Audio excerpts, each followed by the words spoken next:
बात करेंगे digital modulation के बारे में। और डिजिटल मॉड्यूलेशन उसके टाइप पल्स कोड मॉड्यूलेशन, और अगर उसको फर्दर मॉडिफाई किया जाए तो वो क्या बन जाता है, डेल्टा मॉड्यूलेशन। तो क्या होता है डिजिटल मॉड्यूलेशन? जैसा कि हम प्रीवियस वीडियो में भी डिस्कस कर चुके हैं कि हमारे पास मॉड्यूलेशन के दो टाइप होती हैं।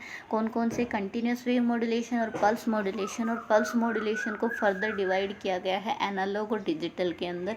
और एनालॉग की भी फर्दर 3 टाइप होती है, pulse amplitude, pulse width modulation और पल्स पोजीशन मॉड्यूलेशन।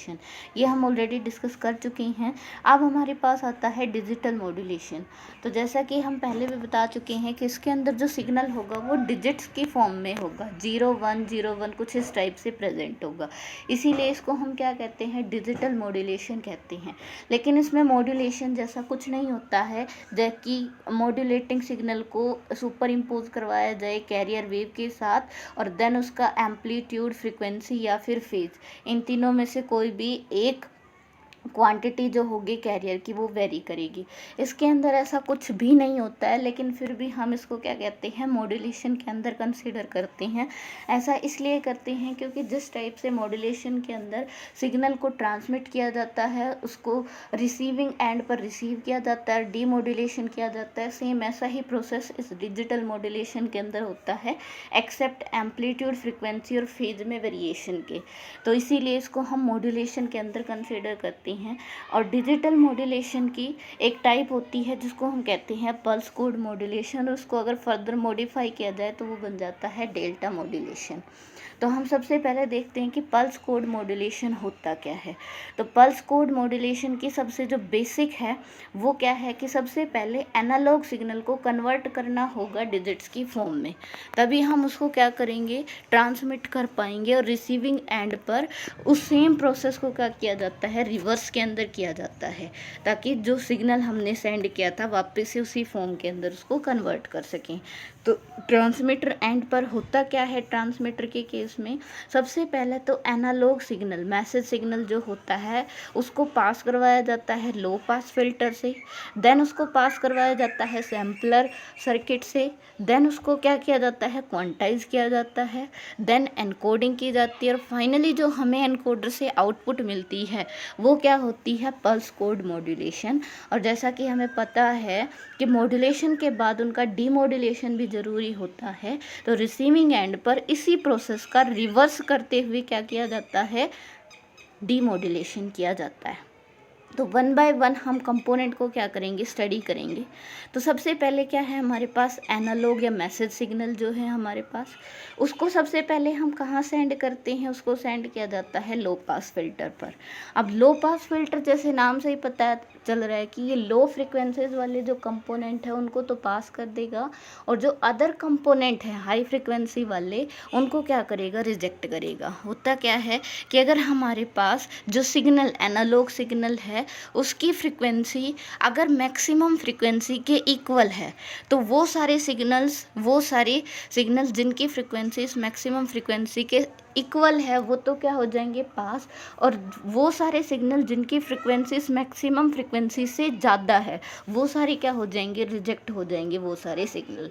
तो लो पास फिल्टर ने क्या किया कि वो सिग्नल्स जिनकी फ्रिक्वेंसी मैक्सिमम फ्रिक्वेंसी के इक्वल है उनको तो पास कर दिया, इससे कम या इसके इक्वल है, और इसके अलावा इससे जो हायर फ्रिक्वेंसीज बच गई उनको क्या कर देगा, ये रिजेक्ट कर देगा। अब हम बात करते हैं नेक्स्ट हमारे पास sampler circuit, sample and hold circuit जिसको हम कहते हैं। सैम्पलिंग का मतलब क्या होता है, सैम्पलिंग का मतलब होता है कि कंटिन्यूअस टाइम पीरियड की बजाय यहाँ पर हमारे पास क्या होगा, डिस्क्रीट लेवल होंगे, डिस्क्रीट इंस्टेंट होंगे, डिस्क्रीट टाइम होगा। कंटिन्यूअस टाइम पीरियड की बजाय हम जो सिग्नल कंसिडर करेंगे वो डिस्क्रीट टाइम पर कंसिडर करेंगे, रेगुलर इंटरवल ऑफ टाइम के बाद हम कंसिडर करेंगे। जैसा कि यहाँ पर हम देख सकते हैं ये है हमारा मैसेज सिग्नल, और इसके अंदर जो इसका एम्पलीट्यूड है वो कंटिन्यूअसली क्या कर रहा है, टाइम के साथ वेरी कर रहा है, 0 से पहले जाता है कुछ मैक्सिमम वैल्यू तक कंटिन्यूस, एंड देन मैक्सिमम से क्या हो रहा है, फिर डिक्रीज हो रहा है, देन अगेन नेगेटिव डायरेक्शन में क्या हो रहा है, ये कंटिन्यूसली वेरी कर रहा है। तो यहाँ पर ये जो मैसेज सिग्नल है, यहाँ पर ये जो टाइम हमने कंसिडर किया है वो क्या है, कंटिन्यूस है। कंटिन्यूस टाइम के ऊपर हमने इस सिग्नल को कंसिडर किया है। लेकिन सैम्पलर क्या करेगा, इसको रेगुलर इंटरवल के अंदर क्या कर देगा, कन्वर्ट कर देगा। फॉर एग्जांपल जैसा कि हम यहाँ पर देख सकते हैं, यहाँ पर हमने क्या किया, ये हमारे पास था 0 से 1 सेकेंड के अंदर, तो 0 से 1 को हमने डिवाइड कर लिया 8 रेगुलर इंटरवल के अंदर। ये हमारे पास क्या हो गए, 8 रेगुलर इंटरवल। और हम क्या कर रहे हैं, एक फिक्स टाइम पर हमने क्या किया, सिग्नल के सैंपल को कंसीडर किया। फिर कुछ फिक्स टाइम के बाद, रेगुलर इंटरवल के बाद फिर से सिंपल के एम्पलीट्यूड को कंसीडर किया गया। फिर फिक्स टाइम के बाद, रेगुलर इंटरवल के बाद फिर से सिंपल के एम्पलीट्यूड को कंसीडर किया गया। फिर से फिक्स टाइम के बाद, रेगुलर टाइम इंटरवल के बाद फिर से सिंपल के सैंपल के एम्पलीट्यूड को कंसीडर किया गया। तो यहाँ पर हमने क्या किया, कंटिन्यूस टाइम को ना लेते हुए एक फिक्स इंटरवल बना लिया कि उस फिक्स इंटरवल के बाद हमें क्या करना है, उस फिक्स इंटरवल के बाद हमें क्या करना है, इसका एम्पलीट्यूड कंसीडर करना है। तो ये हो गया सैम्पलर सर्किट का काम। इसने क्या किया कि सिग्नल को सैंपल कर दिया कंटिन्यूस टाइम पीरियड की बजाय, यहाँ पर हमारे पास रेगुलर इंटरवल बन गए टाइम पीरियड के। ठीक है, अब हम बात करते हैं प्रोसेस क्वांटाइजेशन। तो क्वांटाइजेशन के अंदर क्या किया जाता है, क्वांटाइजेशन के अंदर इस सिग्नल को, हालांकि इसका एम्पलीट्यूड अभी भी वेरी कर रहा है, यहाँ पर एम्पलीट्यूड इतना है, यहाँ पर एम्पलीट्यूड इतना है, यहाँ पर इतना है, यहाँ पर एम्पलीट्यूड वेरी कर रहा है। अब इस वेरिंग एम्पलीट्यूड को एक इंटीजर वैल्यू में कन्वर्ट किया जाता है, नियरेस्ट इंटीजर वैल्यू, और इस प्रोसेस को हम बोलते हैं क्वांटाइजेशन। फॉर एग्ज़ाम्पल अगर हमें क्वांटाइजेशन समझना है, तो जैसे हम क्वांटाइजेशन में कहते हैं कि क्वांटाइजेशन के अंदर डिस्क्रीट वैल्यूज़ होती हैं। डिस्क्रीट मतलब आपको कोई भी फ्रैक्शनल वैल्यू नहीं मिलेगी, फिक्स इंटीजर मिलेगा। तो यहाँ पर अगर हम कंसीडर कर लें कि ये जो हमारे पास मॉड्यूलेटिंग सिग्नल था, इसका जो मैक्सिमम एम्पलीट्यूड था वो क्या था, मान लेते हैं वो हमारे पास 5 था। तो अगर हम सबसे फर्स्ट वाले सैंपल की वैल्यू देखें तो हो सकता है इसकी वैल्यू कितनी हो, 1। सेकेंड वाले सैंपल की जो वैल्यू है वो कितनी हो सकती है, वो मान लेते हैं 2.3। जो थर्ड सैंपल हमने कंसीडर किया उसकी वैल्यू हो सकती है 4.1, और ये जो फोर्थ सैंपल हमने कंसीडर किया इसकी वैल्यू हो सकती है 5.1। जो सिक्स्थ हमने सैंपल कंसीडर किया इसकी वैल्यू हो सकती है 5.5। तो क्वांटाइजेशन के अंदर क्या होगा, ये जो हमें नंबर्स दिखाई दे रहे हैं, जो एम्पलीट्यूड हमें मिल रहा है, इनको कन्वर्ट किया जाएगा नियरेस्ट नंबर के इक्वल, होल नंबर के अंदर। 1 रहेगा, 2.3 को किस में कन्वर्ट कर देंगे, 2 के अंदर। 4.1 का 4 हम कंसिडर करेंगे, 5.1 का 5 हो जाएगा, 5.5 का या तो 5 हो जाएगा या फिर 6 हो जाएगा। तो इसका मतलब क्या हुआ, नियरेस्ट इंटीजर वैल्यू के अंदर इनको क्या कर दिया गया, कन्वर्ट कर दिया गया। फ्रैक्शनल एम्पलीट्यूड ना होकर अब हमारे पास क्या वैल्यू हो गई, डिस्क्रीट वैल्यू हो गई, डिस्क्रीट एम्पलीट्यूड हो गया। तो ये जो प्रोसेस है, ये प्रोसेस कहलाता है क्वांटाइजेशन, नियरेस्ट नंबर के अंदर कन्वर्ट करना। अब क्वांटाइजेशन के अंदर एक और चीज़ होती है, क्वांटाइजेशन के बाद फिर क्या किया जाता है, इसको एनकोड किया जाता है।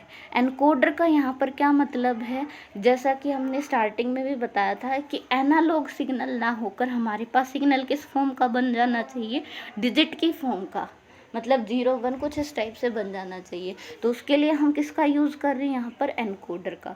तो एनकोडर क्या करेगा, अब ये जो हमारे पास वैल्यू आई थी 1 2 4 5 और 6, इनको क्या करेगा, अब हाईएस्ट नंबर यहाँ पर हम देखते हैं वो है हमारा 6। तो 6 को हम कैसे लिख सकते हैं, अगर बिट के फॉर्म में लिखना है तो 6 को हम कैसे लिख सकते हैं, ये होता है हमारे पास 2 की पावर 0, 2 की पावर 1, 2 की पावर 2। ठीक है, तो अगर हमें 6 को लिखना है तो 2 की पावर 2 4 हो गया, तो यहाँ पर 1 आ जाएगा, 2 की पावर 1 2 हो गया, तो ये 1 और 2 ये हो जाएगा 0।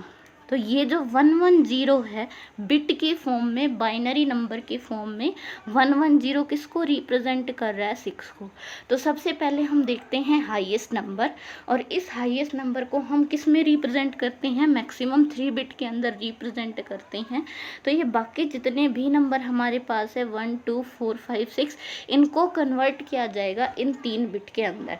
जैसे 1 हो जाएगा 001, 2 हो जाएगा 010, 4 हो जाएगा हमारे पास 100, 5 हो जाएगा 101 और 6 हो जाएगा 110। तो हमने क्या किया यहाँ पर, ये जो एनालॉग सिग्नल था इसको किसके अंदर कन्वर्ट कर दिया, डिजिटल सिग्नल के अंदर कन्वर्ट कर दिया। डिजिट्स की फॉर्म में, बाइनरी नंबर की फॉर्म में हमने क्या किया, कन्वर्ट कर दिया। तो ये जो प्रोसेस है ये कहलाता है एनकोडर, एनकोडिंग करना। अब इसके अंदर हमारे पास जो नंबर ऑफ बिट्स हैं वो किस पर डिपेंड करता है, वो डिपेंड करता है हाईएस्ट जो हमारे पास एम्पलीट्यूड आ रहा है वो कितना आ रहा है। फॉर एग्जांपल अगर यहाँ पर 15 आता तो 15 को हम कैसे रिप्रेजेंट करते हैं 1111, तो मतलब मैक्सिमम कितनी बिट यूज़ हो रही है यहाँ पर 4। तो इसका मतलब हर एक नंबर को, चाहे वो 1 हो 2 हो 3 हो, उन सबको कितने बिट के फॉर्म में लिखना पड़ेगा, हमें 4 बिट के फॉर्म में लिखना पड़ेगा। तो ये होता है एनकोडिंग प्रोसेस। तो यहाँ से हम देख सकते हैं कि एक डिजिटल सिग्नल को किस में कन्वर्ट कर, एक एनालॉग सिग्नल को किस में कन्वर्ट कर दिया गया, डिजिटल सिग्नल के अंदर। तो ये जो पूरा प्रोसेस है, इसी प्रोसेस को हम क्या बोलते हैं, डिजिटल मॉड्यूलेशन बोलते हैं। अब ये था हमारा पूरा का पूरा ट्रांसमिटिंग, ये था हमारा पूरा का पूरा ट्रांसमिशन का, कि कैसे हम एनालॉग सिग्नल को किस में कन्वर्ट कर सकते हैं, कोड के अंदर कन्वर्ट कर सकते हैं। और इस प्रोसेस को क्या बोलते हैं, हम पल्स कोड मॉड्यूलेशन कहते हैं। और रिसीविंग एंड पर क्या होगा, इसी प्रोसेस का क्या होगा, रिवर्स होगा। मतलब एनकोडर की जगह आप डिकोडर यूज़ करोगे, फिर से क्वांटाइजर यूज़ करोगे, फिर से उसके अंदर क्या यूज़ करना पड़ेगा हमें,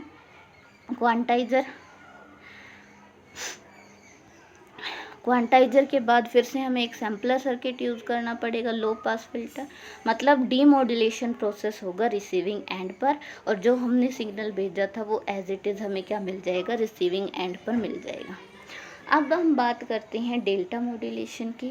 तो डेल्टा मॉड्यूलेशन के अंदर क्या है, जो सैम्पलिंग रेट है अगर उसको बहुत ही हाई कर दिया जाए तो वो प्रोसेस क्या बन जाता है, डेल्टा मॉड्यूलेशन बन जाता है। अब इस प्रोसेस को डेल्टा मॉड्यूलेशन क्यों कहते हैं, इसको समझते हैं। देखिए, ये हमारे पास क्या है, ये हमारे पास कोई भी एक एनालॉग सिग्नल है, ये हमारे पास कोई भी एक एनालॉग सिग्नल है। अब हम क्या करते हैं, यहाँ पर ये जो हमें बॉक्स दिखाई दे रहे हैं, इस हर एक बॉक्स को हम बोलते हैं डेल्टा। मतलब इसकी लेंथ और जो ब्रेथ होगी वो हमने कितनी कंसीडर की है, डेल्टा। ठीक है। अब यहाँ पर देखिए, अगर हमारे पास सिग्नल यहाँ से शुरू हो रहा है, तो अगर हमारे पास, हम नीचे से शुरू कर रहे हैं, तो यहाँ पर हम देख सकते हैं कि इस तक जानने के लिए, सिग्नल की इस वैल्यू तक जानने के लिए हमें क्या करना होगा, ये हमारे पास है सिग्नल। ठीक है। तो सिग्नल की लोवेस्ट वैल्यू जो हमारे पास ये स्टेप फंक्शन है, ये क्या है हमारे पास, इसकी वैल्यू, इस स्टेप फंक्शन की वैल्यूज़ एनालॉग सिग्नल से क्या है, कम है। तो हम क्या करते हैं, एनालॉग सिग्नल तक पहुंचाने के लिए इसमें क्या कर देते हैं, डेल्टा का एडिशन कर देते हैं। तो जैसे ही डेल्टा का एडिशन किया तो ये क्या हो गया, एक डेल्टा अमाउंट से ये क्या हो गया, स्टेप अप हो गया। अब फिर से हम क्या करेंगे, ये प्रोसेस कब तक रिपीट होता रहेगा, इसमें डेल्टा का एडिशन कब तक होता रहेगा, जब तक हमारे पास क्या ना हो जाए, ये वापस से एनालॉग सिग्नल के पास ना पहुंच जाए। अब यहाँ पर हम देख सकते हैं कि यहाँ पर जो वैल्यू है वो क्या हो गई, एनालॉग सिग्नल से ज़्यादा हो गई। तो ये फिर से क्या करेगा, फिर से एनालॉग सिग्नल तक पहुँचेगा। लेकिन किस तरीके से पहुँच सकता है, सिर्फ डेल्टा के एडिशन या सब्ट्रैक्शन से ही ये पहुँच सकता है। तो फिर से डेल्टा का क्या हो जाएगा, सब्ट्रैक्शन। फिर से ये हमारे पास एनालॉग सिग्नल के पास पहुंच गया, डेल्टा से सब्ट्रैक्शन, और ये कुछ इस टाइप से हमारे पास स्टेप फंक्शन चलता रहेगा। जैसे ही वैल्यू कम हुई तो डेल्टा का एडिशन हो जाएगा, और अगर वैल्यू जाता है तो डेल्टा से क्या हो जाएगा, सब्ट्रैक्शन हो जाएगा। तो यहाँ पर हम देख सकते हैं, इससे वैल्यू कम थी, तो इसका मतलब जीरो, एनालॉग सिग्नल से कम वैल्यू थी तो जीरो। तो जैसे ही हमने डेल्टा का एडिशन किया तो वैल्यू क्या हो गई 1, फिर से हम एडिशन करते जा रहे हैं 1, फिर से हम एडिशन करते जा रहे हैं 1, फिर से एडिशन किया 1, फिर से एडिशन किया तो 1, फिर से एडिशन किया 1। अब यहाँ पर क्या करना पड़ा, हमें डेल्टा से डिक्रीज़ करना पड़ा, तो फिर से क्या हो गई जीरो। देन अगेन हम डिक्रीज़ कर रहे हैं जीरो, डिक्रीज़ किए जा रहे हैं जीरो।